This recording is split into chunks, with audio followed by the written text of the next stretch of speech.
narrative or story of the Mathews Bridge and various other bridges. Bridges we were involved and we at the moment busy with as an exploration of bridge design.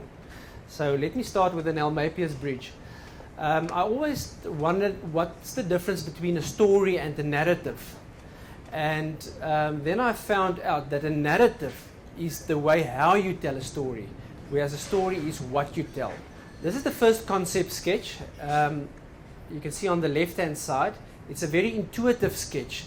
And I thought I would throw away that piece of bump, but I kept the piece of bump as the generator of this whole project.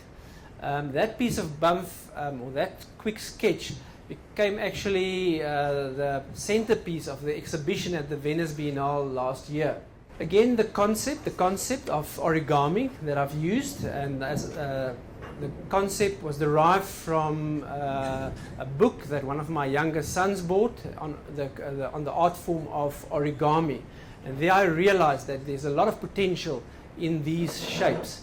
And on the bottom right, you can see all the forms or the exploration model. There's a lot of precedent studies all around in furniture and vase design regarding fractal geometry. And there's the model, the first model that we presented to our client Sandral. The lighting design investigation.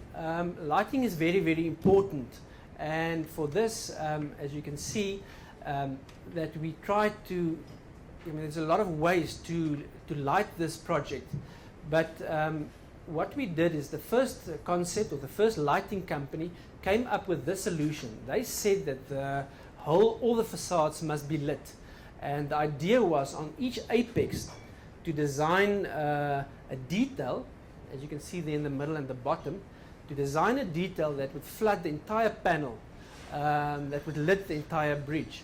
And we were not very, very happy with that, because I said the bridge must only be lit from the bottom, so that you can see the forms and you can see the analogy of the heartbeat of the province of Gauteng. Here we just have early renderings and just some of the technical sketches.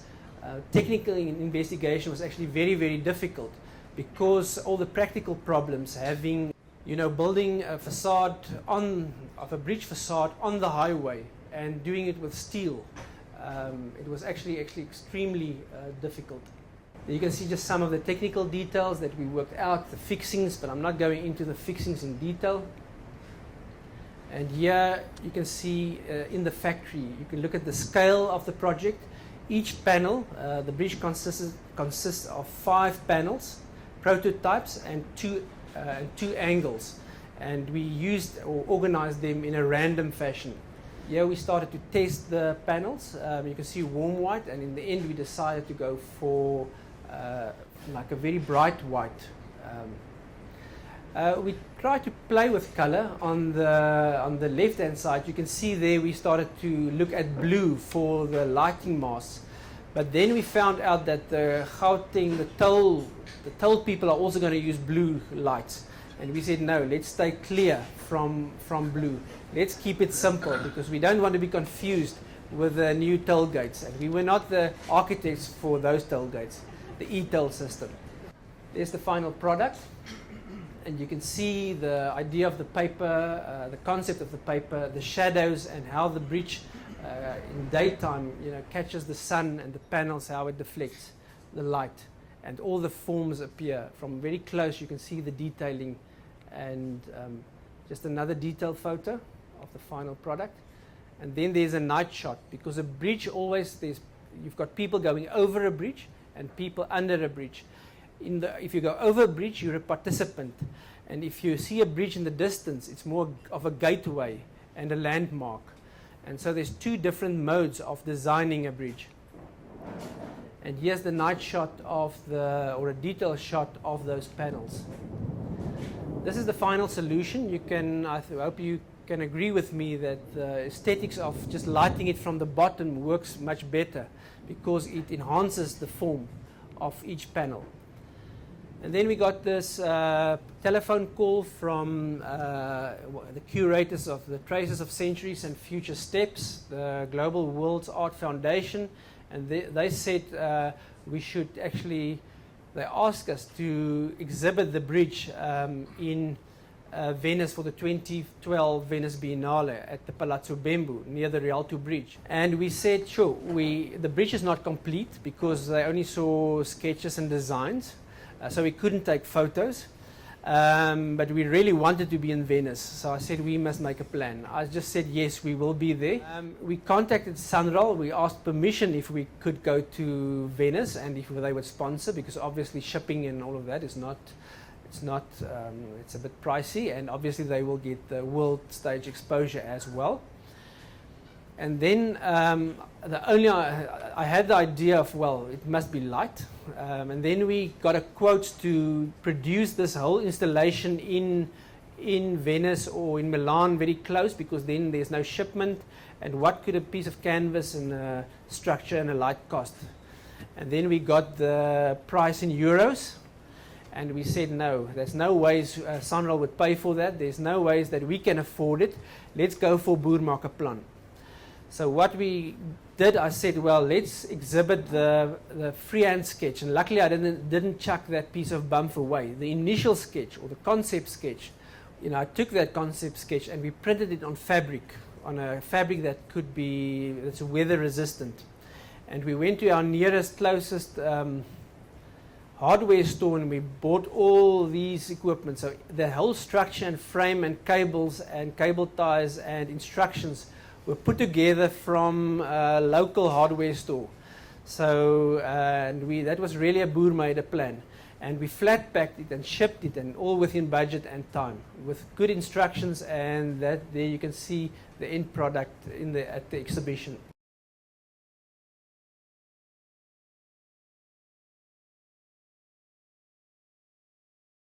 This is a bridge. Obviously, we're busy. This is not it's still in the experimental phase. It's not to say that they are going to do it. I don't even know if I'm allowed to show it to you. But I think it's good to show you that different disciplines can come together. So we haven't got the green light for that. So on our own, we said we will help them to investigate what can be done. And there's a new bypass in Messina, and so when you enter from Zimbabwe, so it's a gateway to South Africa. And also this new bridge, the idea was, this first concept sketch is to show a hand, and because you only need one center column. And then we started with looking at, you can see, from polystyrene and 3D printing to investigate if we can do a hand. And I think that could be very, very effective as a landmark and sculpture. So we brought in a sculptor, Angus Taylor, and he's going to help us to do this piece of sculpture when entering.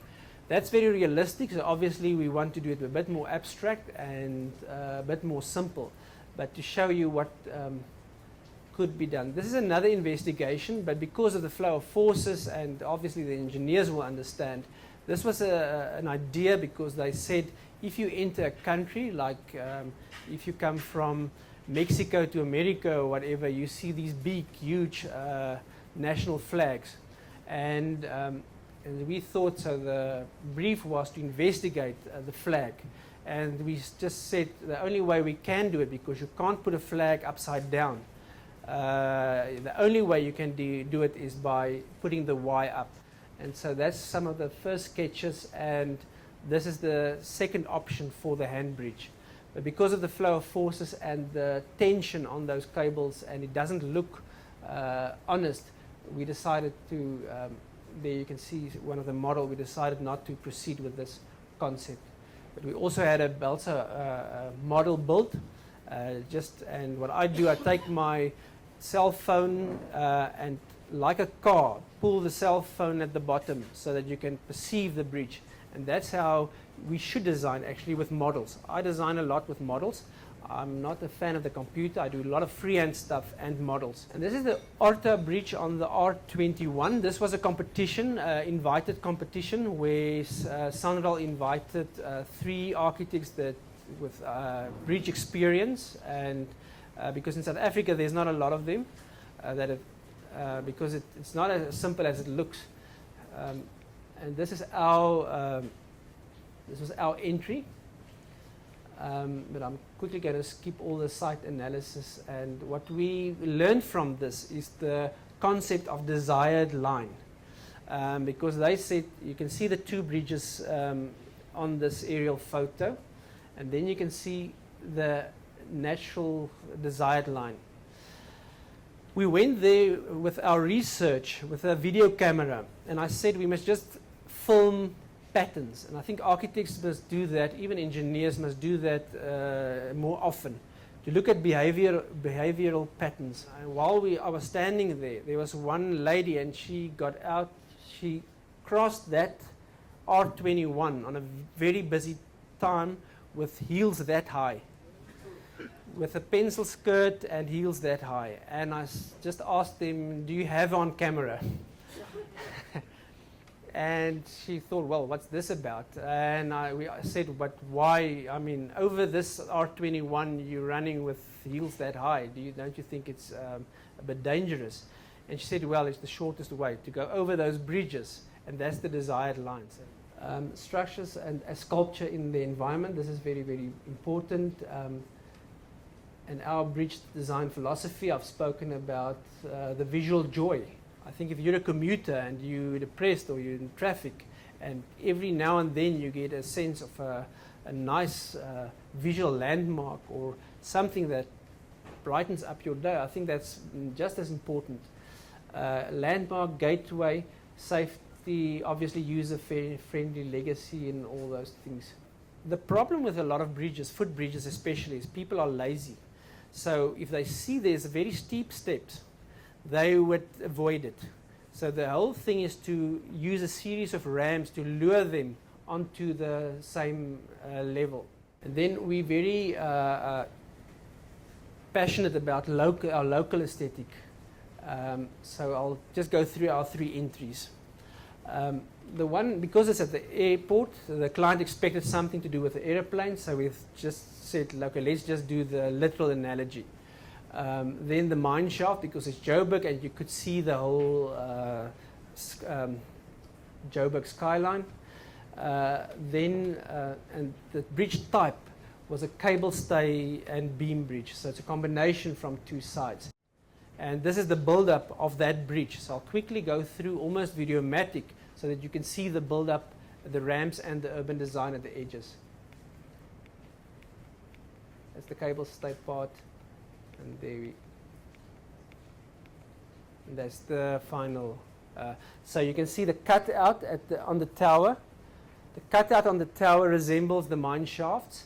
The cables are lit, so it's direct spotlights on the cables. So at night you will only see the cables, and then it will just disappear in darkness. And then on the other side, we'll just light this, the body of the aeroplane or whatever. And there you can see washed light against concrete surface to enhance the silhouette, walkway lighting from cable spots, landmark light, and washed light against vertical steel surface to simulate movement. And I think that's very, very important, lighting as a design tool. The second concept we entered was the wire art, or the handmade president study. Handmadeness is very, very important, because all our crafters, they make stuff with their hands. And that's so South African. And what we said, we will try and emulate the beading, the handmade art, the galvanized wire. We'll try and give something about the local aesthetic. And there's the concept development. It's a suspension bridge, and this is the build-up. The whole idea, you'll see also randomness. It's cables, but the problem with a cable, you never see a cable. So what we thought was that we would use steel pipes or galvanized steel pipes to just make it look like wire, real blowdraad or wire. That you see next to, if you're at the traffic light or where you see the crafters, to get that handmadeness of the bridge. There you can see all the randomness of the wire, almost like basket weaving. Those would have been big beads in the colors of the national flag, the urban design framework.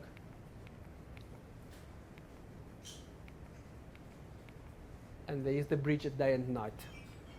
And there you can see it's the beads as light source. So the beads would have been the lights. And the random light effect with the floating beads, because all these beads would be floating, and the walkway would be illuminated from the lower beads. And then you get the star effect with the cables. For only 2 meters, then the light source would disappear. And then the third concept, we said this is, because if you're an architect, you should look at the site and see what story the site tells. And with this concept, we saw that there's 2 bridges, and we asked them, why was there 2 bridges? Exactly the same, it's 2 pedestrian bridges, they're still there at the Ortia. And that's a remnant of apartheid. The one was for white people and the one was for black people.